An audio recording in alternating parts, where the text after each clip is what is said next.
बिस्मिल्लाहिर्रहमानिर्रहीम। ਅੱਜ ਸਾਡਾ ਟੌਪਿਕ ਹੈ ਜੀ ਵਾਰਿਸ ਸ਼ਾਹ ਦੀ ਕਿਰਦਾਰ ਨਗਾਰੀ ਬਾਹਵਾਲਾ ਹੀਰ ਰਾਂਝਾ।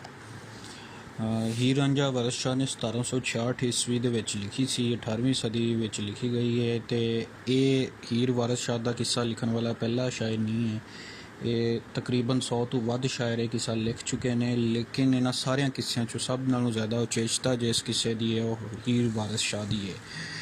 ਹੀਰ ਦੇ ਕਿੱਸੇ ਦੇ ਨਾਲ ਹੀਰ ਦੇ ਕਰੈਕਟਰ ਦੇ ਨਾਲ ਵਾਰਿਸ ਸ਼ਾਹ ਵੀ ਇਹ ਹੀਰ ਲਿਖ ਕੇ ਅਮਰ ਹੋ ਗਿਆ ਹੈ। ਅਤੇ ਵਾਰਿਸ ਸ਼ਾਹ ਨੇ ਦੀ ਹੀਰ ਦੇ ਅਮਰ ਹੋਣ ਦਾ ਸਬਬ ਕੀ ਹੈ ਕਿ ਉਹਦੀ ਕਿਰਦਾਰ ਨਗਾਰੀ ਹੈ, ਉਹਦੀ ਮਕਾਲਮਾ ਨਗਾਰੀ ਹੈ ਬੇਸਿਕਲੀ, ਜਿਹਦੀ ਵਜ੍ਹਾ ਤੋਂ ਵਾਰਿਸ ਸ਼ਾਹ ਨੇ ਕਿਰਦਾਰਾਂ ਨੂੰ ਇੰਝ ਮੋਤੀਆਂ ਦੀ ਲੜੀ ਤਰ੍ਹਾਂ ਪਰੋਇਆ ਹੈ ਆਪਣੀ ਸ਼ਾਇਰੀ ਦੇ ਵਿੱਚ ਕਿ ਵੇਖਣ ਵਾਲਾ ਜਿਹੜਾ ਵਾ ਉਹ ਦਾਦ ਦਿੱਤਿਓਂ ਬਗੈਰ ਨਹੀਂ ਰਹਿ ਸਕਦਾ। ਕਿਸੇ ਗੱਲ ਨੂੰ ਢੰਗ ਨਾਲ ਬਿਆਨ ਕਰਨ ਦਾ ਸਲੀਕਾ ਕਿਸੇ ਨੂੰ ਆਉਂਦਾ ਹੁੰਦਾ ਹੈ। ਕੋਈ ਵੀ ਵਾਕਿਆ ਜਿਹੜਾ ਹੁੰਦਾ ਹੈ ਉਹਨੂੰ ਮੁਖਤਲਿਫ ਲੋਕ ਜਦੋਂ ਮੁਖਤਲਿਫ ਜ਼ਾਵੀਆਂ ਨਾਲ ਦੇਖਦੇ ਆ ਅਤੇ ਉਹਨੂੰ ਬਿਆਨ ਦੇ ਵੀ ਮੁਖਤਲਿਫ ਅੰਦਾਜ਼ ਦੇ ਨਾਲ ਹਰ ਸ਼ਾਇਰ ਉਹਨੂੰ ਲਹਿਦਾ ਅੰਦਾਜ਼ ਨਾਲ ਆਪਣੀ ਜ਼ਿਹਨ ਅਤੇ ਆਪਣੀ ਸੋਚ ਦੇ ਫਿਕਰ ਦੇ ਮੁਤਾਬਕ ਉਸ ਕਿਰਦਾਰਾਂ ਨੂੰ ਉਸ ਵਾਕਿਏ ਨੂੰ ਬਿਆਨਦਾ ਹੈ। ਅਤੇ ਵਾਰਿਸ ਸ਼ਾਹ ਦੇ ਵੇਖਣ ਦਾ ਅੰਦਾਜ਼ ਜਿਹੜਾ ਹੈ ਸਭ ਤੋਂ ਨਿਰਾਲਾ ਅਤੇ ਅਨੋਖਾ ਸੀ। ਉਹਨੇ ਇਸ ਮੁਸ਼ਾਹਦੇ ਨੂੰ ਬਿਆਨ ਕਰਨ ਲੱਗਿਆਂ ਆਪਣੇ ਇਲਮ ਤੋਂ ਭਰਵਾਂ ਫਾਇਦਾ ਉਠਾਇਆ ਹੈ ਅਤੇ ਮੰਜ਼ਰਕਸ਼ੀ ਅਤੇ ਮੁਸੱਵਰੀ ਨੂੰ ਇਹੋ ਜਿਹੇ ਸੋਹਣੇ ਢੰਗ ਨਾਲ ਪੇਸ਼ ਕੀਤਾ ਹੀ ਵੀ ਇਹ ਦਾਸਤਾਨ ਇੱਕ ਲਾਜ਼ਵਾਲ ਦਾਸਤਾਨ ਬਣ ਗਈ ਹੈ। ਅਤੇ ਇਸ ਕਿੱਸੇ ਦੇ ਨਾਲ ਹੀਰ ਅਤੇ ਇੱਕ ਪਾਸੇ ਵਾਰਿਸ ਸ਼ਾਹ ਵੀ ਅਮਰ ਹੋ ਗਿਆ ਹੈ। ਇਸ ਕਹਾਣੀ ਦੇ ਮਰਕਜ਼ੀ ਕਿਰਦਾਰਾਂ ਦਾ ਜਾਇਜ਼ਾ ਲੈਂਦੇ ਹਾਂ। ਸਭ ਤੋਂ ਪਹਿਲੇ ਅਸੀਂ ਮਰਕਜ਼ੀ ਕਿਰਦਾਰ ਜਿਹੜਾ ਕਹਾਣੀ ਦਾ ਰਾਂਝੇ ਦਾ ਹੈ ਉਹਦੀ ਗੱਲ ਕਰਦੇ ਹਾਂ। ਅਤੇ ਰਾਂਝਾ ਜਿਹੜਾ ਸੀ ਉਹਦਾ ਅਸਲ ਨਾਂ ਧੀਦੋ ਸੀ, ਕੌਮ ਰਾਂਝਾ ਸੀ, ਪਿਓ ਦਾ ਨਾਂ ਚੌਧਰੀ ਮੋਇਜ਼ੁਦੀਨ ਜਾਂ ਮੌਜਦੀਨ ਸੀ ਅਤੇ ਉਰਫ ਆਮ ਦੇ ਵਿੱਚ ਉਹ ਮੌਜੂ ਦੇ ਨਾਂ ਤੋਂ ਮਸ਼ਹੂਰ ਸੀ। ਜ਼ਿਲ੍ਹਾ ਝੰਗ ਮੌਜੂਦਾ ਚਨਿਓੜ ਦੇ ਪਿੰਡ ਤਖਤ ਹਜ਼ਾਰੇ ਦਾ ਬਾਸੀ ਸੀ, ਉੱਥੇ ਦਾ ਰਹਿਣ ਵਾਲਾ ਸੀ। ਰਾਂਝੇ ਦੇ ਇੰਟਰੋਡਕਸ਼ਨ ਦੇ ਬਾਰੇ 'ਚ ਅਸੀਂ ਇੱਥੇ ਸ਼ੇਅਰ ਵੀ ਕੋਟ ਕਰਾਂਗੇ। ਪੁੱਤਰ ਤਖਤ ਹਜ਼ਾਰੇ ਦੇ ਚੌਧਰੀ ਦਾ ਰਾਂਝਾ ਜ਼ਾਤ ਦਾ ਜੱਟ ਅਸੀਲ ਹੈ ਜੀ, ਉਹਦਾ ਭੋਲੜਾ ਮੁਖ ਤੇ ਨੈਣ ਨਮੀ, ਕੋਈ ਛੈਲ ਜਿਹੀ ਉਹਦੀ ਡੋਲ ਹੈ ਜੀ। ਯਾਨੀ ਬੜਾ ਲਾਡਲਾ ਸੀਗਾ ਅਤੇ ਵੈਸੇ ਜ਼ਾਤ ਦਾ ਅਤੇ ਅਸੀਲ ਜਿਹੜਾ ਜੱਟ ਸੀਗਾ, ਲੇਕਿਨ ਇੰਨਾ ਲਾਡਲਾ ਸੀਗਾ ਕਿ ਬਿਲਕੁਲ ਉਹਦਾ ਡੋਲ ਜਿਹੜਾ ਸੀ ਉਹ ਛੈਲ ਜਿਹਾ ਸੀ, ਕੁੜੀਆਂ ਵਾਂਗੂ ਰੱਖਿਆ ਹੋਇਆ ਸੀ। ਇਹਦੇ 7 ਭਰਾ ਸਨ, 8ਵਾਂ ਰਾਂਝਾ ਸੀਗਾ ਅਤੇ 2 ਭੈਣਾਂ ਸਨ। ਸਭ ਤੋਂ ਛੋਟਾ ਸੀਗਾ ਅਤੇ ਇਸ ਵਜ੍ਹਾ ਤੋਂ ਲਾਡਲਾ ਵੀ ਸੀ ਮਾਪਿਆਂ ਦਾ, ਸਾਰਿਆਂ ਦੀਆਂ ਅੱਖਾਂ ਦਾ ਤਾਰਾ ਸੀ। ਇਸੇ ਲਾਡ ਪਿਆਰ ਨੇ ਰਾਂਝੇ ਨੂੰ ਵਿਗਾੜ ਦਿੱਤਾ ਸੀ ਅਤੇ ਉਹ ਇਸ ਲਾਡ ਪਿਆਰ ਘਰੋਂ ਉਹ ਜ਼ਿੱਦੀ, ਅਣਖੀ ਅਤੇ ਝਗੜਾਲੂ ਜਿਹਾ ਬਣ ਗਿਆ ਸੀ। ਪਿਓ ਜਦੋਂ ਮਰਿਆ ਅਤੇ ਪਿਓ ਦੇ ਮਰਨ ਮਗਰੋਂ ਉਹਦੇ ਭਰਾਵਾਂ ਨੇ ਉਹਨੂੰ ਵਾਹੀ ਬੀਜੀ ਦੇ ਕੰਮ 'ਤੇ ਲਾ ਦਿੱਤਾ। ਹਾਲਾਂਕਿ ਪਿਓ ਦੇ ਹੁੰਦਿਆਂ ਉਹਨੇ ਕੋਈ ਕੰਮ ਨਹੀਂ ਕੀਤਾ, ਬਸ ਸੌਂ ਛੱਡਿਆ ਜਾਂ ਵੰਜਲੀ ਵਜਾ ਛੱਡੀ। ਅਤੇ ਉਮਰਾਂ ਦਾ ਹੱਡ ਹਰਾਮ ਸੀ, ਕੁੜੀਆਂ ਨਾਲੋਂ ਸੋਲ ਸੀ।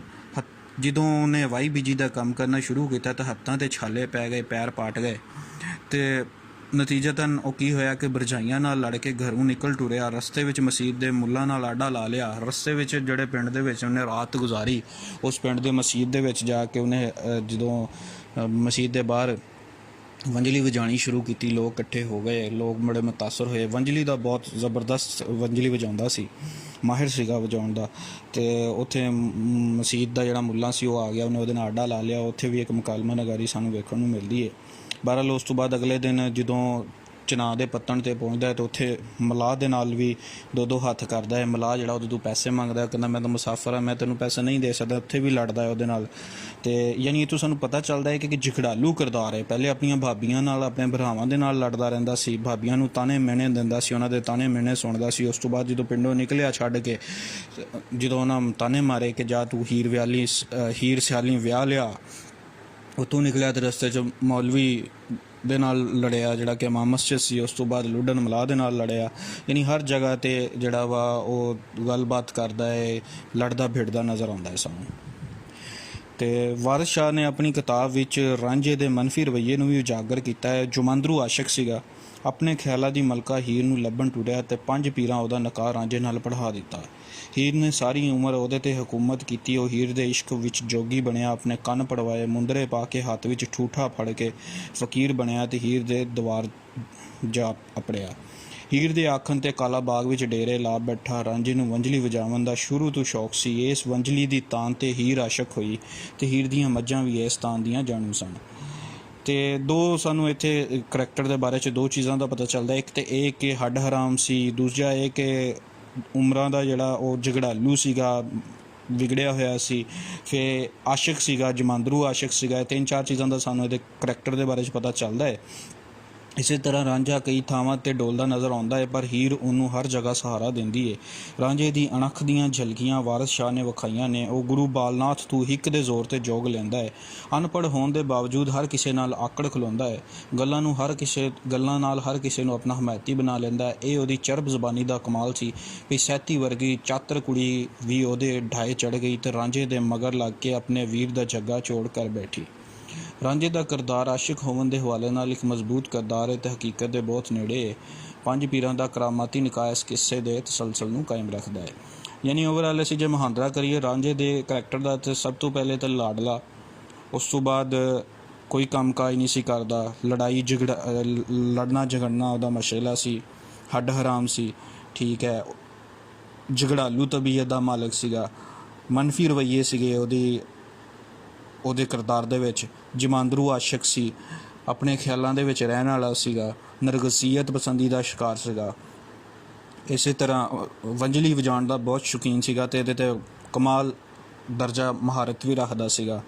ਅਤੇ ਇਸੇ ਵੰਜਲੀ 'ਤੇ ਹੀਰ ਵੀ ਆਸ਼ਿਕ ਹੋਈ ਸੀ ਅਤੇ ਉਹਦੀਆਂ ਮੱਝਾਂ ਵੀ ਇਸ ਥਾਂ ਦੀਆਂ ਜਾਣੂ ਸੀ। ਇਸੇ ਤਰ੍ਹਾਂ ਰਾਂਝਾ ਜਿਹੜਾ ਸੀ ਉਹ ਇੱਕ ਚਰਬ ਜ਼ਬਾਨ ਵੀ ਸੀਗਾ। ਹਰ ਕਿਸੇ ਦੇ ਨਾਲ ਆਰਗੂਮੈਂਟੇਸ਼ਨ ਕਰਨਾ ਜਿਹੜਾ ਉਹ ਲਾਜ਼ਮੀ ਸਮਝਦਾ ਸੀਗਾ ਅਤੇ ਨਾਲ ਅਣਖੀ ਵੀ ਸੀਗਾ। ਕਿਸੇ ਹੱਦ ਤੱਕ ਅਣਖ ਦੇ ਜ਼ੋਰ 'ਤੇ, ਆਪਣੀ ਹਿੱਕ ਦੇ ਜ਼ੋਰ 'ਤੇ ਉਹਨੇ ਜਿੱਦਾਂ ਬਾਲਨਾਥ ਤੋਂ ਜਿਹੜਾ ਵਾ ਉਹ ਆਪਣਾ ਜੋਗ ਲਿਆ ਸੀ, ਉਹਨੇ ਜੋਗੀ ਜਦੋਂ ਬਣਿਆ। ਅਤੇ ਇਹ ਇਹਦੇ ਕਰੈਕਟਰ ਦਾ ਅਸੀਂ ਕਹਿ ਸਕਦੇ ਹਾਂ ਕਿ ਓਵਰਆਲ ਜਿਹੜਾ ਵਾ ਇੱਕ ਮਜ਼ਬੂਤ ਕਿਰਦਾਰ ਹੈ, ਹਕੀਕਤ ਦੇ ਬਹੁਤ ਨੇੜੇ ਹੈ ਅਤੇ ਇਹ ਕਿਰਦਾਰ ਬਰਕਜ਼ੀ ਕਿਰਦਾਰ ਹੈ ਹੀਰ ਦਾ। ਉਸ ਤੋਂ ਬਾਅਦ ਅਸੀਂ ਹੀਰ ਦੇ ਕਿਰਦਾਰ ਦੀ ਗੱਲ ਕਰਦੇ ਹਾਂ ਜਿਹੜਾ ਕਿ ਹੀਰੋਇਨ ਦਾ ਕਿਰਦਾਰ ਹੈ। ਇਸ ਕਿੱਸੇ ਦੀ ਹੀਰ ਮਾਰ ਚੂਚਕ ਦੀ ਧੀ ਅਤੇ ਖੇੜਿਆਂ ਦੇ ਸਰਦਾਰ ਦੀ ਨੂੰਹ ਹੈ। ਹੁਸਨ ਦੀ ਇੱਕ ਮੁਕੰਮਲ ਤਸਵੀਰ, ਨਕਸ਼ ਨੈਨ, ਕਿਆਮਤ, ਚਾਲ, ਗਜ਼ਬ ਅਤੇ ਅਦਾਵਾਂ ਦਾ ਦਿਲ ਮੋਹ ਲੈਣ ਵਾਲੀਆਂ ਨੇ। ਬਕੌਲ ਸੈਯਦ ਵਾਰਿਸ ਸ਼ਾਹ। ਹੋਠ ਸੁਰਖ ਯਾਕੂਤ ਜਿਉਂ ਲਾਲ ਚਮਕਨ, ਠੋਡੀ ਸੇਬ ਵਲਾਇਤੀ ਸਾਰ ਵਿੱਚੋਂ, ਨੱਕ ਅਲਫ ਹੁਸੈਨੀ ਦਾ ਪਿਪਲਾ ਸੀ, ਜ਼ੁਲਫ ਨਾਗ ਖਜ਼ਾਨੇ ਦੀ ਬਾਰ ਵਿੱਚੋਂ। ਹੀਰ ਦਾ ਸਰਾਪਾ ਬਿਆਨ ਕੀਤਾ ਹੈ। ਹੀਰ ਜਿਹੜੀ ਹੈ ਦੂਜੀ ਸਾਈਡ 'ਤੇ ਰਾਂਝੇ ਤੋਂ ਉਲਟ ਕਿਰਦਾਰ ਹੈ। ਉਹ ਫਹਿਮੋ ਫਰਾਸਤ, ਅਕਲ ਅਤੇ ਜ਼ਹਾਨਤ ਦੀ ਮੂਰਤ ਹੈ। ਬੜੇ ਚਾਵਾਂ ਅਤੇ ਲਾਡਾਂ ਨਾਲ ਪਲੀ ਅਤੇ ਜਵਾਨ ਹੋਈ ਹੈ। ਹਰ ਗੱਲ ਜਾਣਦੀ ਅਤੇ ਸਮਝਦੀ ਹੈ। ਮਾਂ ਪਿਓ ਦੀ ਹਰ ਗੱਲ 'ਤੇ ਆਮੀਨ ਆਖਦੇ ਨੇ। ਰਾਂਝੇ ਨੂੰ ਆਪਣੀ ਸੇਜ 'ਤੇ ਸੁੱਤਿਆਂ ਵੇਖ ਕੇ ਪਹਿਲੇ ਗੁੱਸੇ ਹੁੰਦੀ ਹੈ ਅਤੇ 60 ਸਹੇਲੀਆਂ ਨਾਲ ਉਹਦੇ 'ਤੇ ਗਜ਼ਬਨਾਕ ਹੁੰਦੀ ਹੈ ਅਤੇ ਫਿਰ ਜਦੋਂ ਅੱਖਾਂ ਨਾਲ ਅੱਖਾਂ ਮਿਲਦੀਆਂ ਨੇ ਅਤੇ ਉਹਦੇ 'ਤੇ ਆਸ਼ਕ ਹੋ ਜਾਂਦੀ ਹੈ। ਆਪਣੇ ਮਾਂ ਪਿਓ ਨੂੰ ਆਖ ਕੇ ਰਾਂਝੇ ਨੂੰ ਨੌਕਰ ਰਖਵਾ ਲੈਂਦੀ ਹੈ। ਰਾਂਝਾ ਮੱਝਾਂ ਚਾਰਨ ਲਈ ਬੈਲਿਆਂ ਵਿੱਚ ਚਲਾ ਜਾਂਦਾ ਹੈ। ਹੀਰ ਉਹਦੇ ਨਾਲ ਪਿਆਰ ਦੀਆਂ ਪੀਂਘਾਂ ਪਾਉਂਦੀ ਹੈ। ਇਸ਼ਕ ਅਤੇ ਮੁਸ਼ਕ ਕਦੇ ਨਹੀਂ ਲੁਕਦੇ। ਜਦੋਂ ਪਿਆਰ ਦੀ ਗੱਲ ਪਰ ਲਾ ਕੇ ਉੱਡਦੀ ਹੈ ਅਤੇ ਕੈਦੋ ਐਸ ਇਸ਼ਕ ਦਾ ਢੰਡੋਰਚੀ ਬਣ ਕੇ ਪੂਰੇ ਪਿੰਡ ਵਿੱਚ ਹੀਰ ਦੇ ਪਿਆਰ ਨੂੰ ਹਰ ਜ਼ਬਾਨ 'ਤੇ ਲੈ ਆਉਂਦਾ ਹੈ। ਮਾਰ ਚੂਚਕ ਆਪਣੀ ਬਦਨਾਮੀ ਤੋਂ ਬਚਣ ਲਈ ਹੀਰ ਦਾ ਵਿਆਹ ਰੰਗਪੁਰ ਖੇੜੇ ਦੇ ਸੈਦੇ ਨਾਲ ਕਰਨ ਦਾ ਇਰਾਦਾ ਕਰ ਲੈਂਦਾ ਹੈ। ਹੀਰ ਇਸ ਨਿਕਾਹ ਤੋਂ ਇਨਕਾਰ ਕਰ ਦਿੰਦੀ ਹੈ ਅਤੇ ਕਾਜ਼ੀ ਨਾਲ ਸ਼ਰਅ ਦੇ ਹਵਾਲੇ ਨਾਲ ਝਗੜਾ ਕਰਕੇ ਆਪਣੀ ਮਜ਼ਹਬੀ ਮਾਲੂਮਾਤਾਂ ਦਾ ਇਜ਼ਹਾਰ ਕਰਦੀ ਹੈ। ਉਹ ਨਿਕਾਹ ਅਤੇ ਨਿਕਾਹ ਪੜ੍ਹਨ ਤੋਂ ਇਨਕਾਰ ਕਰਦੀ ਹੈ। ਉਹਦੀ ਕਾਜ਼ੀ ਨਾਲ ਬਹਿਸ ਇਹ ਸਾਬਤ ਕਰਦੀ ਹੈ ਵੀ ਉਹ ਆਪਣੇ ਵੇਲੇ ਦੇ ਮਜ਼ਹਬੀ ਆਲਮਾਂ ਦੀ ਜਾਣੂ ਸੀ। ਇੱਥੋਂ ਸਾਨੂੰ ਇਹ ਵੀ ਪਤਾ ਚੱਲਦਾ ਹੈ ਕਿ ਹੀਰ ਜਿਹੜੀ ਉਹ ਔਰਤਾਂ ਦੇ ਹਕੂਕ ਦੀ ਤਰਜਮਾਨੀ ਕਰਦੀ ਹੈ, ਆਜ਼ਾਦੀ ਨੁਸਵਾਂ ਦਾ ਨਾਅਰਾ ਲਾਉਂਦੀ ਹੈ। ਹੀਰ ਆਪਣੀ ਗੱਲ 'ਤੇ ਪਹਿਰਾ ਦਿੰਦੀ ਹੈ। ਉਹ ਹਰ ਜਾਈ ਨਹੀਂ ਸਗੋਂ ਵਫਾ ਦਾ ਪੁਤਲਾ ਹੈ। ਉਹ ਹਰ ਮਾਸ਼ਰਤੀ ਰੁਕਾਵਟ ਨੂੰ ਆਪਣੀ ਠੋਕਰ ਨਾਲ ਰਸਤੇ ਵਿੱਚੋਂ ਹਟਾ ਦਿੰਦੀ ਹੈ। ਜਦੋਂ ਕੈਦੋ ਦੀ ਕਾਰਸਤਾਨੀ ਹੱਦ ਤੋਂ ਵੱਧ ਜਾਂਦੀ ਹੈ ਤਾਂ ਚੁਗਲਖੋਰ ਕੈਦੋ ਦੀ ਜੁੱਗੀ ਨੂੰ ਅੱਗ ਲਾ ਦਿੰਦੀ ਹੈ। ਇਸੇ ਤਰ੍ਹਾਂ ਔਰਤ ਦਾ ਜਜ਼ਬਾਤੀ ਕਿਰਦਾਰ ਸਾਡੇ ਸਾਹਮਣੇ ਉਗੜ ਕੇ ਆਉਂਦਾ ਹੈ। ਉਹ ਕੈਦੋ ਦੇ ਪਿੱਛੇ ਨੱਠ ਕੇ ਉਹਦੇ ਹੱਥੋਂ ਚੋਰੀ ਵਾਲਾ ਛੰਨਾ ਖੋਹ ਲੈਂਦੀ ਹੈ ਅਤੇ ਉਹਨੂੰ ਬੰਨ੍ਹ ਛੱਡਦੀ ਹੈ। ਔਰਤ ਦਾ ਇੰਤਕਾਮ ਸਾਡੇ ਮਾਸ਼ਰੇ ਦਾ ਇੱਕ ਹਿੱਸਾ ਹੈ। ਸਾਡੇ ਮਾਸ਼ਰੇ ਵਿੱਚ ਕੁੜੀਆਂ ਦਾ ਯਾਰਾਂ ਨਾਲ ਉਧਲ ਜਾਣਾ ਅਤੇ ਚੋਰੀ ਛੁਪੇ ਉਹਨਾਂ ਨਾਲ ਮੁਲਾਕਾਤਾਂ ਕਰਨਾ ਕਦੇ ਵੀ ਚੰਗਾ ਨਹੀਂ ਸਮਝਿਆ ਜਾਂਦਾ ਰਿਹਾ, ਪਰ ਸਾਨੂੰ ਵਾਰਿਸ ਸ਼ਾਹ ਦੇ ਮਨਫੀ ਰਵੱਈਏ ਦੇ ਨਾਲ ਹੀਰ ਦਾ ਮੁਸਬਤ ਕਿਰਦਾਰ ਵੀ ਮਿਲਦਾ ਹੈ। ਵਾਰਿਸ ਸ਼ਾਹ ਨੇ ਹੀਰ ਨੂੰ ਰੂਹ ਅਤੇ ਰਾਂਝੇ ਨੂੰ ਕਲਬੂਤ ਬਣਾ ਕੇ ਪੇਸ਼ ਕੀਤਾ ਹੈ ਅਤੇ ਦੱਸਿਆ ਹੈ ਕਿ ਰੂਹ ਅਤੇ ਕਲਬੂਤ ਦਾ ਮਿਲਾਪ ਕਿਉਂ ਕਰ ਜ਼ਰੂਰੀ ਹੈ। ਇਸ ਤਰ੍ਹਾਂ ਵਾਰਿਸ ਸ਼ਾਹ ਨੇ ਕਿਸੇ ਨੂੰ ਅਲਾਮਤੀ ਰੂਪ ਦੇ ਕੇ ਇਸ਼ਕ ਹਕੀਕੀ ਦੇ ਰੰਗ ਵਿੱਚ ਰੰਗਣ ਦੀ ਕੋਸ਼ਿਸ਼ ਕੀਤੀ ਹੈ। ਸ਼ੇਰ ਮੁਲਾਜ਼ਾ ਕਰੋ। ਹੀਰ ਰੂਹ ਤੇ ਚਾਕ ਕਲਬੂਤ ਜਾਣੋ, ਬਾਲਨਾਥ ਇਹ ਪੀਰ ਬਣਾਇਆ ਈ। 5 ਪੀਰ 5 ਹਵਾਸ ਤੇਰੇ, ਜਿਨ੍ਹਾਂ ਥਾਪਨਾ ਤਦ ਨੂੰ ਲਾਇਆ ਈ। ਹੀਰ ਭਾਵੇਂ ਜ਼ਿੱਦਲ ਕੁੜੀ ਸੀ ਪਰ ਹਿੰਮਤ ਵਾਲੀ ਤਾਂ ਬਹਾਦਰ ਸੀ। ਉਹਨੇ ਰੰਗਪੁਰ ਜਾ ਕੇ ਵੀ ਆਪਣੀ ਜ਼ਿੱਦ ਨਾ ਛੱਡੀ। ਉਹਦੇ ਮਾਂ ਪਿਓ ਨੇ ਉਹਨੂੰ ਜ਼ਹਿਰ ਦੇ ਕੇ ਉਹਦੇ ਨਾਲ ਦਰੂ ਕੀਤਾ। ਯਾਨੀ ਹੀਰ ਦੇ ਕਰੈਕਟਰ ਦਾ ਜੇ ਅਸੀਂ ਮੁਹਾਂਦਰਾ ਕਰੀਏ ਤਾਂ ਸਾਨੂੰ ਫਹਿਮੋ ਫਰਾਸਤ ਵੀ ਨਜ਼ਰ ਆਉਂਦੀ ਹੈ, ਹੁਸਨ ਵੀ ਨਜ਼ਰ ਆਉਂਦਾ ਹੈ, ਸਾਨੂੰ ਉਹਦੇ ਵਿੱਚ ਅਦਾਵਾਂ ਵੀ ਨਜ਼ਰ ਆਉਂਦੀਆਂ ਨੇ, ਸਾਨੂੰ ਉਹਦੇ ਵਿੱਚ ਮਕਰ ਅਤੇ ਫਰੇਬ ਵੀ ਨਜ਼ਰ ਆਉਂਦਾ ਹੈ। ਕਿਸ ਤਰ੍ਹਾਂ ਆਪਣੇ ਮਾਂ ਪਿਓ ਨੂੰ ਧੋਖਾ ਦੇ ਕੇ ਰਾਂਝੇ ਨੂੰ ਮੱਝਾਂ ਚਾਰਨ ਵਾਸਤੇ ਰੱਖ ਲੈਂਦੀ ਹੈ, ਹਾਲਾਂਕਿ ਰਾਂਝੇ ਨਾਲ ਉਹਦੀਆਂ ਲੱਗ ਚੁੱਕੀਆਂ ਸਨ। ਇਸੇ ਤਰ੍ਹਾਂ ਹੀਰ ਦੇ ਕਰੈਕਟਰ ਦੇ ਵਿੱਚ ਸਾਨੂੰ ਜਿਹੜਾ ਵਾ ਉਹ ਹਕੂਕੇ ਨੁਸਵਾਂ ਦੀ ਇੱਕ ਤਹਿਰੀਕ ਵੀ ਨਜ਼ਰ ਆਉਂਦੀ ਹੈ ਕਿ ਉਹ ਕਾਜ਼ੀ ਜਦੋਂ ਨਕਾਬ ਪੜ੍ਹਾਉਣ ਆਉਂਦਾ ਹੈ ਮੌਲਵੀ ਤੋਂ ਉਹਨੂੰ ਇਨਕਾਰ ਕਰ ਦਿੰਦੀ ਹੈ ਕਿ ਮੈਂ ਤਾਂ ਨਕਾਬ ਪੜ੍ਹ ਚੁੱਕੀ ਹਾਂ, ਮੇਰੇ 5 ਹਵਾਸ ਜਿਹੜੇ ਉਹ ਰਾਂਝੇ ਨੂੰ ਮੇਰਾ ਜਿਹੜਾ ਸ਼ੋਹਰ ਮੰਨ ਚੁੱਕੇ ਨੇ, ਕੌਂਤ ਮੰਨ ਚੁੱਕੇ ਨੇ, ਤਾਂ ਮੈਂ ਹੁਣ ਹੋਰ ਨਕਾਬ ਨਹੀਂ ਪੜ੍ਹ ਸਕਦੀ। ਲੇਕਿਨ ਓਵਰਆਲ ਜਦੋਂ ਤਾਂ ਵਫਾ ਦੀ ਪੁਤਲੀ ਵੀ ਨਜ਼ਰ ਆਉਂਦੀ ਹੈ ਕਿ ਵਿਆਹ ਹੋਣ ਦੇ ਬਾਵਜੂਦ ਵੀ ਆਪਣਾ ਕੁਆਰਾਪਨ ਬਰਕਰਾਰ ਰੱਖਦੀ ਹੈ ਅਤੇ ਰਾਂਝੇ ਨੂੰ ਹੀ ਜਿਹੜਾ ਵਾ ਉਹ ਸੋਚਦੀ ਰਹਿੰਦੀ ਹੈ, ਉਹਦੇ ਹੀ ਖਿਆਲਾਂ ਵਿੱਚ ਮੌਜੂਦ ਰਹਿੰਦੀ ਹੈ। ਬਹਰਹਾਲ ਸਾਡੇ ਮਾਸ਼ਰੇ ਦੇ ਤੂੰ ਥੋੜ੍ਹਾ ਜਿਹਾ ਕਹਿ ਲਓ ਕਿ ਹਟਵਾਂ ਜਿਹਾ ਕਿਰਦਾਰ ਹੈ ਕਿ ਮੰਨਫੀ ਰਵੱਈਏ ਨਾਲ ਵੇਖਿਆ ਜਾਂਦਾ ਹੈ, ਲੇਕਿਨ ਓਵਰਆਲ ਹੀਰ ਦਾ ਜਿਹੜਾ ਕਿਰਦਾਰ ਹੈ ਇੱਕ ਬਹਾਦਰ ਕਿਰਦਾਰ ਹੈ, ਜ਼ਿੱਦਲ ਕੁੜੀ ਦਾ ਕਿਰਦਾਰ ਹੈ। ਉਹਨੇ ਕਦੀ ਆਪਣੀ ਜ਼ਿੱਦ ਨਾ ਛੱਡੀ, ਰੰਗਪੁਰ ਜਾ ਕੇ ਵੀ ਵਿਆਹ ਹੋਣ ਦੇ ਬਾਵਜੂਦ ਵੀ, ਹਾਲਾਂਕਿ ਇੱਥੋਂ ਤੱਕ ਕਿ ਉਹਦੇ ਮਾਪਿਆਂ ਨੇ ਉਹਨੂੰ ਜ਼ਹਿਰ ਦੇ ਕੇ ਮਾਰ ਦਿੱਤਾ। ਉਸ ਤੋਂ ਬਾਅਦ ਤੀਸਰਾ ਸਭ ਤੋਂ ਇੰਪੋਰਟੈਂਟ ਕਿਰਦਾਰ ਸਾਡੇ ਸਾਹਮਣੇ ਆਉਂਦਾ ਹੈ ਕੈਦੋ ਦਾ। ਕੈਦੋ ਇਸ ਸਾਰੇ ਕਿੱਸੇ ਦਾ ਵਿਲਨ ਹੈ। ਕੈਦੋ ਨੂੰ ਕਈ ਤਨਕੀਦ ਨਗਾਰਾਂ ਨੇ ਪਿੰਡ ਦੀ ਇੱਜ਼ਤ ਦਾ ਰਾਖਾ ਅਤੇ ਅਣਾਖੀ ਬਣਾ ਕੇ ਪੇਸ਼ ਕੀਤਾ ਹੈ। ਉਹ ਇਸ ਗੱਲ ਨੂੰ ਪਸੰਦ ਨਹੀਂ ਕਰਦਾ ਵੀ ਬਾਹਰੋਂ ਆਇਆ ਇੱਕ ਪਰਦੇਸੀ ਉਹਦੇ ਪਿੰਡ ਦੀ ਧੀ ਧਿਆਣੀ ਦੀ ਇੱਜ਼ਤ ਦਾ ਲੁਟੇਰਾ ਬਣ ਜਾਵੇ, ਪਰ ਵਾਰਿਸ ਸ਼ਾਹ ਨੇ ਕੈਦੋ ਨੂੰ ਇੱਕ ਮੁਤਨਾਜ਼ਾ ਕਿਰਦਾਰ ਬਣਾ ਦਿੱਤਾ ਹੈ। ਉਹਨੇ ਕੈਦੋ ਨੂੰ ਸ਼ੈਤਾਨ, ਚੁਗਲਖੋਰ, ਲਗਾਈ ਬੁਝਾਈ ਕਰਨ ਵਾਲਾ ਅਤੇ ਨਫ਼ਰਤਾਂ ਫੈਲਾਉਣ ਵਾਲਾ ਕਿਰਦਾਰ ਬਣਾ ਕੇ ਪੇਸ਼ ਕੀਤਾ ਹੈ। ਉਹਦੀ ਸੋਚ ਸ਼ੈਤਾਨੀ ਹੈ, ਜਿਹੜਾ ਦੋ ਦਿਲਾਂ ਨੂੰ ਮਿਲਦਿਆਂ ਵੇਖ ਕੇ ਰਾਜ਼ੀ ਨਹੀਂ ਹੁੰਦਾ, ਇਸ਼ਕ ਦੀ ਗੱਡੀ ਨੂੰ ਉੜਦਿਆਂ ਨਹੀਂ ਵੇਖ ਸਕਦਾ, ਮੁਹੱਬਤ ਦੇ ਮਾਹੌਲ ਦਾ ਦੁਸ਼ਮਣ ਹੈ ਅਤੇ ਹੀਰ ਨੂੰ ਹਰ ਤਰ੍ਹਾਂ ਬਦਨਾਮ ਕਰਨ ਦਾ ਬਹਾਨਾ ਲੱਭਦਾ ਹੈ। ਉਹ ਦੂਜੇ ਇੱਜ਼ਤਦਾਰਾਂ ਦੀਆਂ ਕਮਜ਼ੋਰੀਆਂ ਲੱਭਦਾ ਹੈ ਅਤੇ ਉਹਨਾਂ ਨੂੰ ਰੜੇ 'ਤੇ ਉਛਾਲਦਾ ਹੈ। ਉਹਦੇ ਅਮਲ ਵਿੱਚ ਨੇਕ ਨੀਅਤੀ ਨਹੀਂ, ਸ਼ਰਾਰਤ ਅਤੇ ਖਬਾਸਤ ਹੈ। ਉਹ ਪਿਆਰ ਦੇ ਹਰ ਮੋੜ 'ਤੇ ਰੁਕਾਵਟ ਬਣਦਾ ਹੈ। ਹੀਰ ਦਾ ਚਾਚਾ ਵੀ ਖਵਾਉਂਦਾ ਹੈ ਅਤੇ ਉਹਦੀ ਬਦਨਾਮੀ ਅਤੇ ਰਸਵਾਈ ਦਾ ਜਾਲ ਵੀ ਬਣਦਾ ਹੈ। ਵਾਰਿਸ ਸ਼ਾਹ ਨੇ ਕੈਦੋ ਦੀ ਸੀਰਤ ਨੂੰ ਇਹਨਾਂ ਲਫ਼ਜ਼ਾਂ ਰਾਹੀਂ ਬਿਆਨ ਕੀਤਾ ਹੈ: ਸੁਖਨ ਚੈਨ ਜਹਾਂ ਦਾ ਚੁਗਲ ਲੰਗਾ, ਮਾਵਾਂ ਧੀਆਂ ਦੇ ਵੇਰ ਪਵਾਉਂਦਾ ਹੈ। ਵਾਰਿਸ ਸ਼ਾਹ ਮੀਆਂ ਵੇਖ ਟੰਗ ਲੂੰਗੀ, ਸ਼ੈਤਾਨ ਦੀ ਕਲਾ ਜਗਾਉਂਦਾ ਹੈ। ਉਸ ਤੋਂ ਬਾਅਦ ਮੌਜੂ ਦਾ ਕਿਰਦਾਰ ਹੈ। ਮੌਜੂ ਰਾਂਝੇ ਦਾ ਪਿਓ ਸੀ। ਮੌਜਦੀਨ ਜਾਂ ਮੌਜੂਦੀਨ ਨਾਂ ਉਰਫ ਮੌਜੂ ਤਖਤ ਹਜ਼ਾਰੇ ਦਾ ਚੌਧਰੀ ਸੀ। ਪ੍ਰਿਆ ਦਾ ਸਿਆਣਾ ਅਤੇ ਜ਼ਿੰਮੇਦਾਰ ਸੀ। 8 ਪੁੱਤਰ ਤੋਂ 2 ਧੀਆਂ ਦਾ ਪਿਓ ਸੀ। ਇਹਦਾ ਵੀ ਸਾਨੂੰ ਜ਼ਿਕਰ ਜਿਹੜਾ ਥੋੜ੍ਹਾ ਜਿਹਾ ਹੀ ਮਿਲਦਾ ਹੈ ਇਹਦੇ ਵਿੱਚ। ਚੂਚਕ ਦਾ ਕਿਰਦਾਰ ਆ ਜਾਂਦਾ ਹੈ। ਇਹ ਹੀਰ ਦਾ ਪਿਓ ਸੀ ਚੂਚਕ, ਮਾਰ ਚੂਚਕ। ਜ਼ਾਤ ਦਾ ਜੱਟ ਸੀ, ਸਿੱਧਾ ਸਾਦਾ, ਮਤਲਬੀ ਅਤੇ ਰੰਨ ਮੁਰੀਦ ਹੈ। ਜਿਵੇਂ ਉਹਦੀ ਵਹੁਟੀ ਕਹਿੰਦੀ ਹੈ ਮੰਨ ਲੈਂਦਾ, ਯਾਨੀ ਬਿਲਕੁਲ ਆਪਣੀ ਵਹੁਟੀ ਥੱਲੇ ਲੱਗਾ ਹੋਇਆ ਸੀ। ਜ਼ੋਰਾਵਰ ਅੱਗੇ ਝੁਕ ਜਾਵਣ ਵਾਲਾ ਹੈ। ਜੇ ਕੋਈ ਉਹਦੇ ਤੋਂ ਵੱਧ ਜ਼ੋਰਾਵਰ ਹੋਏ ਤਾਂ ਉਹਦੇ ਅੱਗੇ ਝੁਕ ਜਾਂਦਾ ਹੈ। ਪੈਸੇ ਦਾ ਪੁਜਾਰੀ ਹੈ। ਉਹ ਇੱਕ ਲਾਲਚੀ, ਲੋਭੀ ਅਤੇ ਖੁਦਗਰਜ਼ ਬੰਦੇ ਦਾ ਰੂਪ ਹੈ। ਆਪਣੀ ਇੱਜ਼ਤ ਦੇ ਲੁਟੇਰੇ ਨੂੰ ਲੋਕਾਂ ਮਗਰ ਲੁੱਕ ਕੇ ਨੌਕਰੀ ਤੋਂ ਜਵਾਬ ਦੇ ਦਿੰਦਾ ਹੈ, ਲੋਕਾਂ ਮਗਰ ਲੱਗ ਕੇ, ਪਰ ਰਨ ਦੀ ਗੱਲ ਮੰਨ ਕੇ ਉਹਨੂੰ ਦੁਬਾਰਾ ਨੌਕਰ ਰੱਖ ਲੈਂਦਾ। ਜਦੋਂ ਹੀਰ ਅਤੇ ਰਾਂਝੇ ਦੇ ਪਿਆਰ ਮੁਹੱਬਤ ਦਾ ਕਿੱਸਾ ਜ਼ਬਾਨ ਜ਼ਦਾ ਆਮ ਹੋ ਜਾਂਦਾ ਹੈ ਅਤੇ ਲੋਕਾਂ ਮਗਰ ਲੱਗ ਕੇ ਉਹਨੂੰ ਕੱਢ ਦਿੰਦਾ ਹੈ ਰਾਂਝੇ ਨੂੰ। ਲੇਕਿਨ ਉਸ ਤੋਂ ਬਾਅਦ ਜਦੋਂ ਰਾਂਝੇ ਬਿਨਾਂ ਜਿਹੜੀਆਂ ਮੱਝੀਆਂ ਸਨ ਉਹ ਵੀ ਚਰਵਾਈ ਨਹੀਂ ਕਰਦੀਆਂ, ਉਹਨਾਂ ਦਾ ਵੀ ਦਿਲ ਨਹੀਂ ਲੱਗਦਾ, ਤਾਂ ਫਿਰ ਆਪਣੀ ਬੁੱਢੀ ਮਗਰ ਲੱਗ ਕੇ ਰਾਂਝੇ ਨੂੰ ਦੁਬਾਰਾ ਨੌਕਰੀ 'ਤੇ ਰੱਖ ਲੈਂਦਾ ਹੈ। ਉਹ ਇਸ ਗੱਲ 'ਤੇ ਯਕੀਨ ਰੱਖਦਾ ਹੈ ਵੀ ਜਿਵੇਂ ਵੀ ਕੰਮ ਸਰਦਾ ਹੋਵੇ ਸਾਰ ਲੈਣਾ ਚਾਹੀਦਾ ਹੈ। ਆਪਣੀ ਧੀ ਦੇ ਪਿਆਰ ਹੱਥੋਂ ਮਜਬੂਰ ਹੋ ਕੇ ਰਾਂਝੇ ਨੂੰ ਚਾਕ ਰੱਖਣ ਦੀ ਗੱਲ ਧੀ ਨਾਲ ਪਿਆਰ ਦਾ ਸਬੂਤ ਹੈ। ਇੱਕ ਤਰਫ ਸਾਨੂੰ ਉਹਦੀ ਸ਼ਰਿਸ਼ਤ ਦੇ ਵਿੱਚ ਜੇ ਲਾਲਚ ਨਜ਼ਰ ਆਉਂਦਾ ਹੈ ਅਤੇ ਦੂਜੀ ਤਰਫ ਉਹਦਾ ਧੀ ਨਾਲ ਪਿਆਰ ਵੀ ਉਗੜਵਾਂ ਨਜ਼ਰ ਆਉਂਦਾ ਹੈ। ਉਹ ਉਸ ਦੌਰ ਦੇ ਮਾਸ਼ਰੇ ਦੇ ਇੱਕ ਸਰਮਾਇਆਦਾਰਾਨਾ ਜ਼ਿਹਨ ਦੀ ਅਕਾਸੀ ਕਰਦਾ ਹੈ, ਜਿਹੜਾ ਦੌਲਤ ਦੇ ਸਿਰ 'ਤੇ ਕੈਦੋ ਦਾ ਮੂੰਹ ਬੰਦ ਕਰ ਦਿੰਦਾ ਹੈ ਅਤੇ ਪੈਸੇ ਦੇ ਕੇ ਕਾਜ਼ੀ ਦਾ ਈਮਾਨ ਖਰੀਦ ਲੈਂਦਾ ਹੈ। ਉਹ ਨਿਕਾਹ ਤੋਂ ਇਨਕਾਰ ਨੂੰ ਹਾਂ ਵਿੱਚ ਬਦਲ ਦਿੰਦਾ। ਯਾਨੀ 3 ਤਰ੍ਹਾਂ ਦਾ ਚੀਜ਼ਾਂ ਨਿਕਲਦੀਆਂ। ਇੱਕ ਤਾਂ ਲੋਭ ਲਾਲਚ ਨਜ਼ਰ ਆਉਂਦਾ ਉਹਦੇ ਵਿੱਚ, ਦੂਸਰਾ ਉਹਦਾ ਧੀ ਨਾਲ ਪਿਆਰ ਨਜ਼ਰ ਆਉਂਦਾ, ਤੀਸਰਾ ਜਿਹੜਾ ਸਰਮਾਇਆਦਾਰਾਨਾ ਜ਼ਿਹਨ ਦੀ ਅਕਾਸੀ ਉਹਦੇ ਕਿਰਦਾਰ ਵਿੱਚ ਸਾਨੂੰ ਨਜ਼ਰ ਆਉਂਦੀ ਹੈ, ਅਤੇ ਚੌਥਾ ਉਹ ਲਾਈਲੱਗ ਹੁੰਦਾ ਹੈ। ਉਹਦੇ ਲਾਈਲੱਗ ਹੋਣ ਦਾ ਸਬੂਤ ਇਸ ਗੱਲ ਤੋਂ ਮਿਲਦਾ ਹੈ ਵੀ ਮਲਕੀ ਦੇ ਆਖਣ ਲੱਗ ਕੇ ਉਹ ਗੱਲ ਮੰਨ ਲੈਂਦਾ ਹੈ ਵੀ ਰਾਂਝੇ ਨੂੰ ਨੌਕਰੀ 'ਤੇ ਰੱਖ ਲਿਆ ਜਾਏ। ਇਹਦੇ ਬਾਰੇ ਵਾਰਿਸ ਸ਼ਾਹ ਦਾ ਸ਼ੇਰ ਮੁਲਾਜ਼ਾ ਕਰੋ: ਚੂਚਕ ਆਖਿਆ ਜਾ ਮਨਾ ਉਸ ਨੂੰ, ਵਿਆਹ ਤੀਖਤਾ ਮਈ ਚੁਰਾ ਲਈਏ, ਸਾਡੀ ਧੀ ਦਾ ਕੁਝ ਨਾ ਲਾ ਲੈਂਦਾ, ਸਭਾ ਟਹਿਲ ਟਕੋਰ ਕਰਾ ਲਈਏ। ਦੌਲਤ ਉਹਦੇ ਸਾਰੇ ਐਬ ਲੁਕੋ ਦਿੰਦੀ, ਉਹ ਇੱਕ ਬਾਇਜ਼ਤ ਪਿਓ ਦਾ ਕਿਰਦਾਰ ਓਵਰਆਲ ਪੇਸ਼ ਨਹੀਂ ਕਰਦਾ। ਉਸ ਤੋਂ ਬਾਅਦ ਮਲਕੀ ਦਾ ਕਿਰਦਾਰ ਹੈ। ਮਲਕੀ ਚੂਚਕ ਦੀ ਜਿਹੜੀ ਬੀਵੀ ਹੈ ਅਤੇ ਹੀਰ ਦੀ ਮਾਂ ਹੈ। ਮਾਰ ਚੂਚਕ ਦੀ ਬੀਵੀ ਤੇ ਹੀਰ ਤੇ ਸੁਲਤਾਨ ਦੀ ਮਾਂ ਹੈ। ਹੀਰ ਦਾ ਭਰਾ ਸੀ ਸੁਲਤਾਨ, ਉਹ ਘਰ ਦੀ ਪ੍ਰਧਾਨ ਹੈ। ਮਾਰ ਚੂਚਕ ਉਹਦੀ ਹਰ ਗੱਲ ਮੰਨਦਾ ਹੈ। ਉਹ ਹੀਰ ਰਾਂਝੇ ਦੇ ਪਿਆਰ ਤੋਂ ਵਾਕਫ ਹੈ। ਹੀਰ ਨੂੰ ਪਿਆਰ ਤੋਂ ਢੱਕਣ ਦੀ ਕੋਸ਼ਿਸ਼ ਕਰਦੀ ਹੈ ਅਤੇ ਨਾਕਾਮ ਰਹਿੰਦੀ ਹੈ। ਦਿਲੀ ਤੌਰ 'ਤੇ ਹੀਰ ਦੇ ਨਾਲ ਹੈ, ਪਰ ਮਾਸ਼ਰੇ ਦੀ ਬਦਨਾਮੀ ਤੋਂ ਬਚਣ ਲਈ ਹੀਰ ਨੂੰ ਝਿੜਕਦੀ ਹੈ। ਯਾਨੀ ਇਹਦੇ 'ਚ ਸਾਨੂੰ ਕਿਰਦਾਰ ਦੇ ਵਿੱਚ ਮਤਨਾਜ਼ਿਆ ਚੀਜ਼ ਨਜ਼ਰ ਆਉਂਦੀ ਹੈ ਕਿ ਇੱਕ ਤਰਫ ਹੀਰ ਦੇ ਪਿਆਰ ਤੋਂ ਵਾਕਫ ਵੀ ਹੈ, ਹੀਰ ਨੂੰ ਉਹਦਾ ਪਿਆਰ ਦੇਣਾ ਵੀ ਚਾਹੁੰਦੀ ਹੈ, ਲੇਕਿਨ ਦੂਜੀ ਤਰਫ ਉਹ ਰਸਮਤ ਰਿਵਾਜ਼ਾਂ ਦੀ ਜਕੜੀ ਹੋਈ ਹੈ ਅਤੇ ਹੀਰ ਨੂੰ ਜਿਹੜੀ ਆ ਖੇੜਿਆਂ ਦੇ ਨਾਲ ਮੰਗ ਕੇ ਮਸ਼ਰਕੀ ਔਰਤ ਹੋਣ ਦਾ ਸਬੂਤ ਦਿੰਦੀ ਹੈ ਅਤੇ ਟੋਰ ਦਿੰਦੀ ਹੈ, ਅਤੇ ਆਪਣੀ ਧੀ ਦੀਆਂ ਜਿਹੜੀਆਂ ਉਹਦੀਆਂ ਚਾਵਾਂ ਸੀ, ਸਿੱਧਰਾਂ ਸੀ, ਉਹਨਾਂ ਦਾ ਸੰਗ ਘੁੱਟ ਦਿੰਦੀ ਹੈ। ਤੇ ਮਲਕੀ ਦਾ ਕਿਰਦਾਰ ਇੱਕ ਕਮਜ਼ੋਰ ਮਾਂ ਦਾ ਕਿਰਦਾਰ ਹੈ ਜਿਹੜੀ ਪੂਰੀ ਤਰ੍ਹਾਂ ਖਸਮ ਤੇ ਛਾਈ ਹੋਈ ਹੈ ਤੇ ਆਪਣੇ ਆਲੇ ਦੁਆਲੇ ਦੀ ਕੈਦੀ ਹੈ। ਉਹ ਨਾ ਚਾਹੁੰਦਿਆਂ ਹੋਇਆਂ ਵੀ ਆਪਣੀ ਧੀ ਦੀਆਂ ਸੱਧਰਾਂ ਦਾ ਸੰਗ ਗੁੱਟ ਦਿੰਦੀ ਹੈ। ਉਸ ਤੋਂ ਬਾਅਦ ਕਾਜ਼ੀ ਦਾ ਕਿਰਦਾਰ ਸਾਹਮਣੇ ਆਉਂਦਾ ਹੈ। ਸ਼ਮਸੁਦੀਨ ਨਾਮ ਹੈ ਕਾਜ਼ੀ ਦਾ। ਆਲਮ ਫਾਜ਼ਲ ਹੈ। ਹੀਰ ਦੇ ਕਿੱਸੇ ਵਿੱਚ 2 ਵਾਰੀ ਆਉਂਦਾ ਹੈ। ਪਹਿਲੀ ਵਾਰੀ ਹੀਰ ਨੂੰ ਸਮਝਾਉਣ ਵੇਲੇ ਤੇ ਦੂਜੀ ਵਾਰੀ ਨਿਕਾਹ ਪੜ੍ਹਾਉਣ ਲੱਗਿਆ।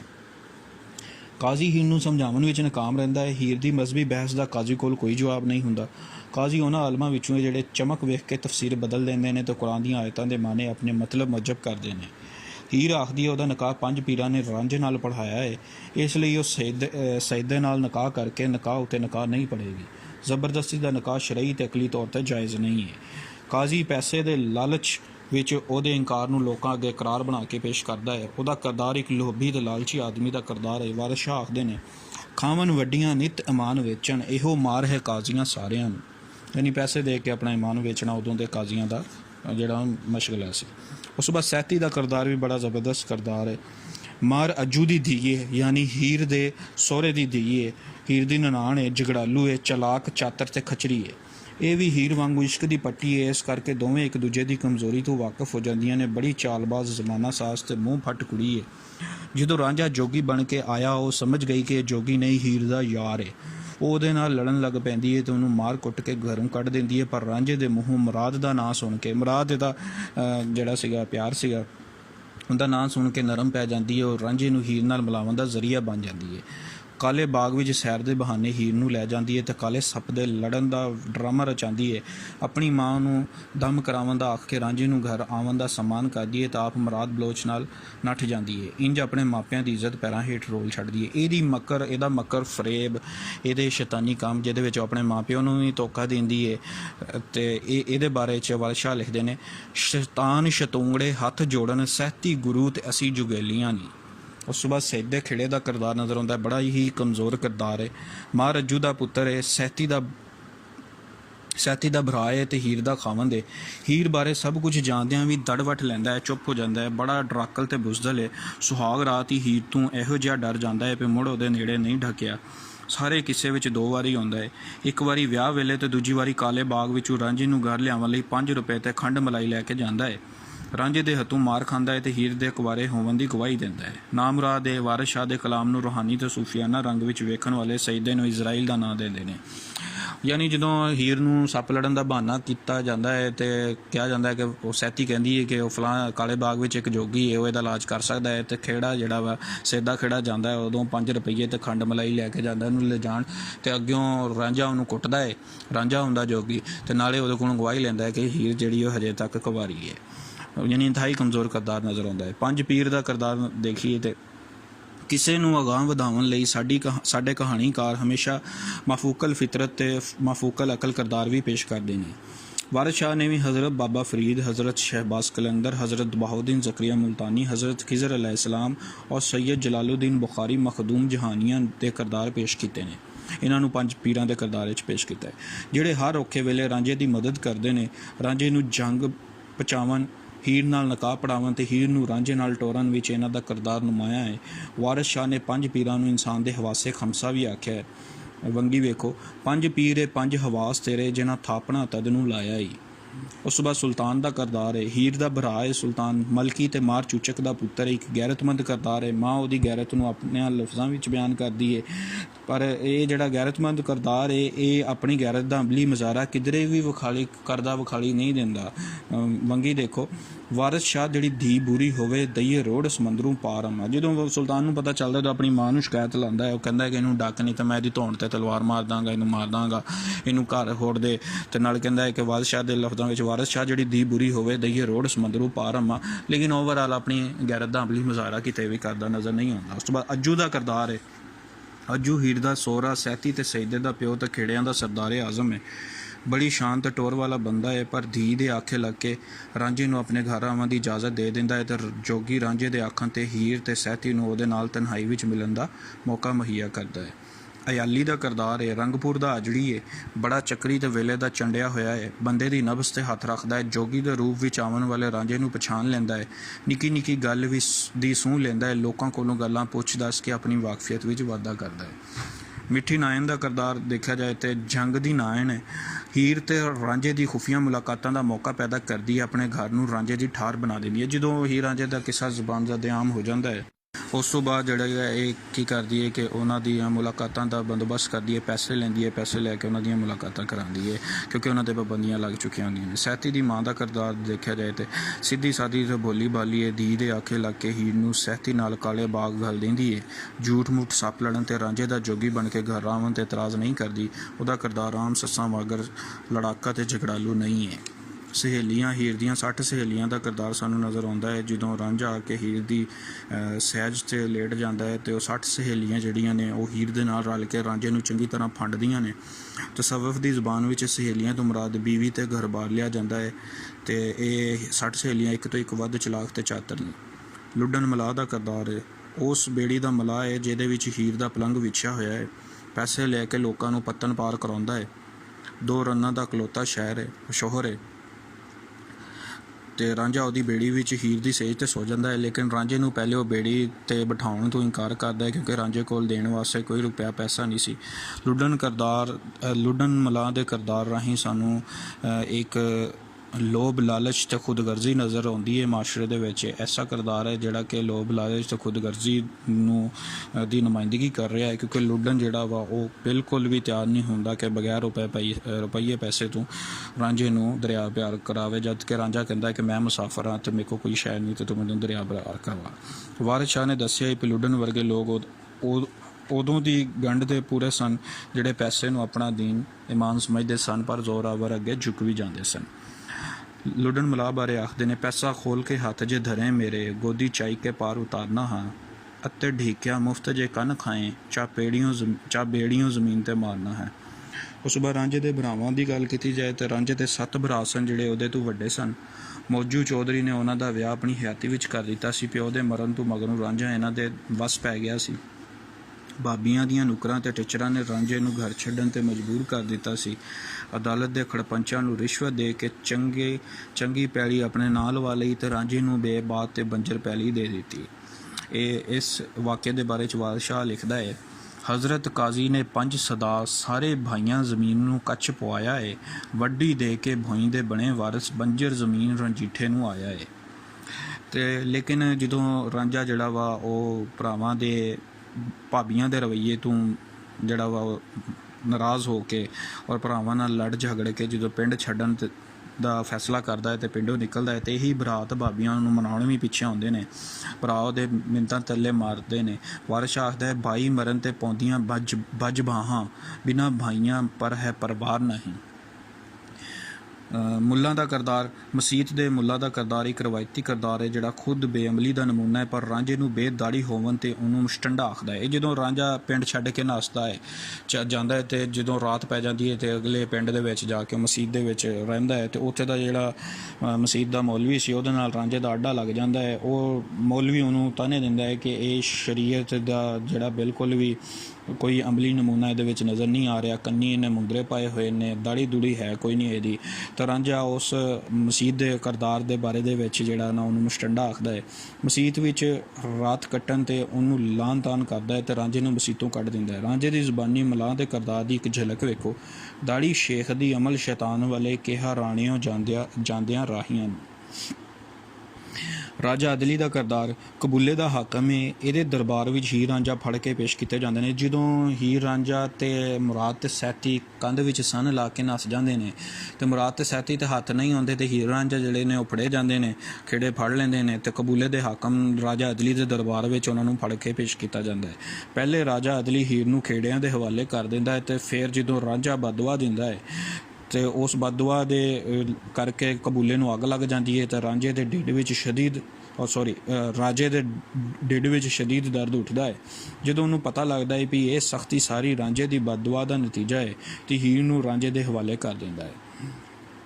ਇਹ ਸਾਰੇ ਕਿਰਦਾਰ ਨੇ ਓਵਰਆਲ ਜਿਹੜੇ ਮਸ਼ਹੂਰ ਕਿਰਦਾਰ ਨੇ, ਮੇਨ ਕਿਰਦਾਰ ਨੇ ਇਸ ਸਾਰੇ ਕਿੱਸੇ ਦੇ। ਮੁੱਕਦੀ ਗੱਲ ਕਰੀਏ ਤਾਂ ਹੱਕੀ ਗੱਲ ਤਾਂ ਇਹ ਹੈ ਵੀ ਵਾਰਿਸ ਸ਼ਾਹ ਨੇ ਕਿਰਦਾਰਾਂ ਨਾਲ ਇਨਸਾਫ ਕੀਤਾ ਹੈ ਤਾਂ ਹਰ ਰੂਪ ਨੂੰ ਸਾਡੇ ਅੱਗੇ ਇੰਝ ਪੇਸ਼ ਕੀਤਾ ਹੈ ਭਈ ਉਹਨਾਂ ਦੀ ਜ਼ਿੰਦਗੀ ਦਾ ਕੋਈ ਪੱਖ ਵੀ ਅੱਖਾਂ ਤੋਂ ਓਹਲੇ ਨਹੀਂ ਰਹਿਣ ਦਿੱਤਾ। ਵਾਰਿਸ ਸ਼ਾਹ ਨੂੰ ਕਿਰਦਾਰ ਨਗਾਰੀ ਵਿੱਚ ਕਮਾਲ ਹਾਸਲ ਹੈ। ਉਹ ਬੰਦੇ ਦੀ ਨਫਸੀਆਤ ਦਾ ਜਾਣੂ ਹੈ। ਔਰਤਾਂ ਦੀ ਬੋਲੀ ਵੀ ਖੂਬ ਸਮਝਦਾ ਹੈ, ਉਹਦਾ ਮੁਸ਼ਾਹਦਾ ਗਜ਼ਬ ਦਾ ਹੈ ਤੇ ਉਹਦੇ ਲਫ਼ਜ਼ਾਂ ਨੇ ਹਰ ਕਿਰਦਾਰ ਨੂੰ ਮੁਤਹਰਕ ਤੇ ਜਾਨਦਾਰ ਬਣਾ ਦਿੱਤਾ ਹੈ। ਅਸੀਂ ਕਹਿ ਸਕਦੇ ਹਾਂ ਕਿ ਹੀਰ ਵਾਰਿਸ ਸ਼ਾਹ ਦੇ ਕਿਰਦਾਰ ਸਾਡੇ ਮਾਸ਼ਰੇ ਦੇ ਜਿਉਂਦੇ ਜਾਗਦੇ ਕਿਰਦਾਰ ਨੇ। ਜੀ, अस्सलाम वालेकुम।